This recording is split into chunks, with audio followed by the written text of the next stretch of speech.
अगली खबर की करते हैं। उत्तराखंड के चमोली से बड़ी खबर आपको बता रहे हैं। चमोली के थराली में अब बादल फटने से सैलाब आ गया है। कई घरों में पानी घुस गया है, कई लोग लापता बताए जा रहे हैं।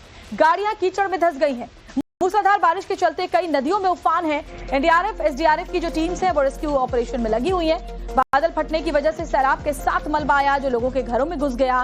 लोग अपने घरों में फंस गए। सड़कों पर कीचड़ ही कीचड़ नजर आया, जिसके चलते सड़क पर खड़ी कई गाड़ियां कीचड़ में फंसी हुई नजर आई। सैलाब में बताया जा रहा है एक शख्स भी लापता है। आधी रात को जैसे ही ये सैलाब आया, मलबा आया, लोग घरों से बाहर निकलकर भागे। वहीं भारी बारिश को देखते हुए स्कूलों में आज छुट्टी भी कर दी गई है। यहाँ से गजरा आया है और इसमें आगे भी काफी बड़ी मात्रा में ये लाइट के पोल हैं, सारे पोल टेढ़े हो गए और पीछे से दीवार टूट गए। तो देखिए आप कैसे पेड़ गिर गए हैं, घरों की छतें उड़ गई हैं और घरों के अंदर कीचड़ और मलबा समा गया है। कई लोग अपने घरों के अंदर फंस गए थे, जिन्हें बाहर निकालने का काम तेजी के साथ शुरू किया गया। एक शख्स बताया जा रहा है इस आपदा में लापता भी हो गया है। आधी रात को जैसे ही ये सैलाब आया, लोग घरों से निकलकर डर के मारे भागने लगे। बादल फटने के बाद ये तबाही देखने को मिली। हालांकि एसडीआरएफ और एनडीआरएफ की जो टीम्स हैं वो तैनात हैं इन तमाम इलाकों में उत्तराखंड के, और ऐसे में फौरन ही लोगों को उनके घरों से सुरक्षित बाहर निकाला गया। घरों के अंदर कीचड़ और मलबा चला गया है। एक शख्स लापता है जिसे तलाशा जा रहा है। आधी रात को ये बादल फटा और उसके बाद मूसलाधार बारिश और आफत का दौर देखने को मिला। आधी रात ये तबाही आई है। घरों के अंदर देखिए कैसे कीचड़ और मलबा आपको नजर आ रहा है। कई गाड़ियां जो बाहर पार्क थी वो कीचड़ में अब इस वक्त धंसी हुई नजर आ रही है।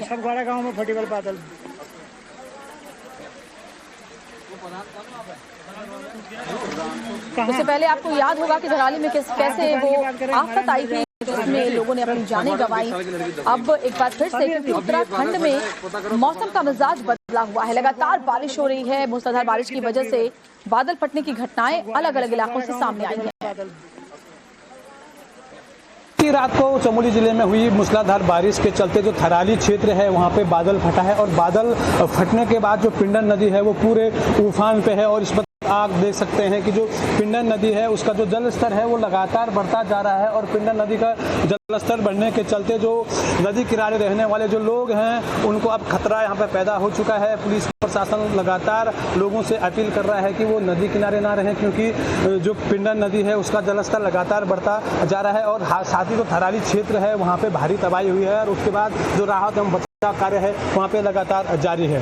Satendra Pungi, Times Town of Bharat, Chamoli. अब ठीक है। तो आपने ग्राउंड जीरो से तस्वीर देखी हमारे सहयोगी की, जिन्होंने आपको वहां की तस्वीर और हालात दिखाए कि कैसे वहां हर तरफ मलबा ही मलबा नजर आ रहा है। थराली में तबाही पर मुख्यमंत्री धामी ने भी दुख जताया है। सभी के सकुशल होने की उन्होंने कामना की है। मौके पर राहत और बचाव का कार्य जारी है। लगातार स्थानीय प्रशासन के संपर्क में वो खुद बने हुए हैं।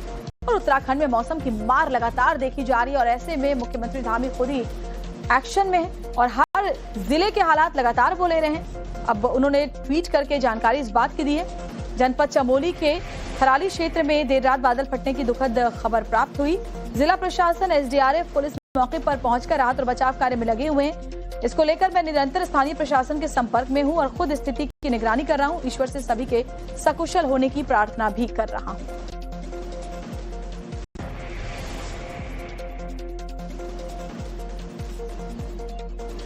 और चमोली से एक और बड़ी खबर आपको बता रहे हैं। पिंडर नदी उफान पर है, जहां थराली में बादल फटने से अब ये नदी उफनाई हुई है, यानी नदी का जलस्तर बढ़ा हुआ है, जिसके बाद आसपास के इलाके अब बाढ़ की जद में आ गए हैं।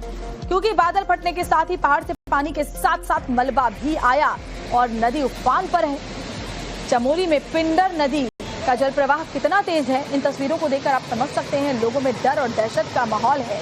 नदी की आवाज से पूरा इलाका गूंज रहा है। लोग डरे सहमे हैं। चमोली में जब बादल फटा उसके बाद पिंडर नदी के उफान में आने की वजह से अब आप देखिए कैसे जो किनारे पर बसे हुए घर हैं उन्हें एहतियातन खाली करवा लिया गया है। कभी भी मिट्टी के कटान की वजह से ये घर धराशायी होकर पिंडर नदी में समा सकते हैं।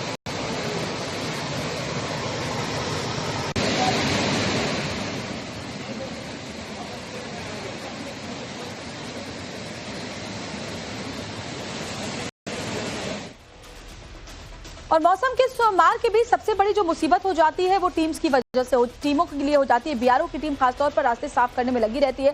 कर्णप्रयाग में बीआरओ की टीम मलबा हटाने का काम कर रही है। रास्ता खोलने का काम लगातार किया जा रहा है। तो कर्णप्रयाग में जरा देखिए बीआरओ की टीम कैसे लगातार लगी हुई है। पहाड़ों पर लैंडस्लाइड होने की वजह से रास्ते बंद हो जाते हैं और ऐसे में सबसे बड़ी चुनौती होती है बीआरओ के लिए, ताकि वो रास्ता जल्द से जल्द खाली करवा सके, साफ कर सके, ताकि गाड़ियों और लोगों की आवाजाही सामान्य रूप से चल सके।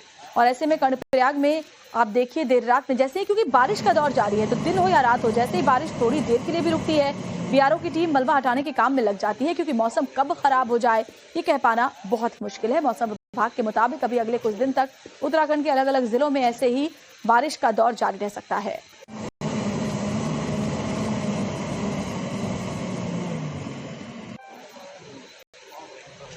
पहाड़ी राज्यों के बाद बात करते हैं गुजरात की। गुजरात में पिछले कुछ दिनों से भारी बारिश ने तबाही मचा रखी है। कई इलाकों में जलभराव की स्थिति बन गई है। ऐसा लग रहा है जैसे सड़कों पर समंदर या नदी बह रही हो, हर तरफ पानी ही पानी नजर आ रहा है। इस बीच हमारी टीम ग्राउंड जीरो पर मौजूद है। हमारी संवाददाता श्वेता भट्टाचार्य की पोरबंदर से एक रिपोर्ट आपको दिखा देते हैं।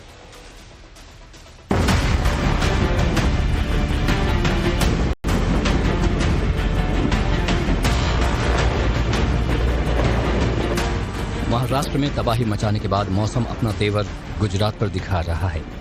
गुजरात में भारी बारिश की वजह से हालात भयावह हो गए हैं। नदियां उफान पर हैं। भारी बारिश को लेकर रेड अलर्ट जारी कर दिया गया है। लगातार बारिश से आम जनजीवन बहुत प्रभावित हो रहा है। हर तरफ पानी का सैलाब नजर आ रहा है। अगस्त का महीना खत्म होने को है, लेकिन आधे हिंदुस्तान में बाढ़ बारिश ने जो कहर बरपा रखी है। टाइम्स नाउ नव भारत की टीम अलग अलग राज्यों में जाके, अलग अलग स्थानों पर जाकर ग्राउंड जीरो से आपको रिपोर्ट दिखा रही है कि बाढ़ की विभीषिका क्या है।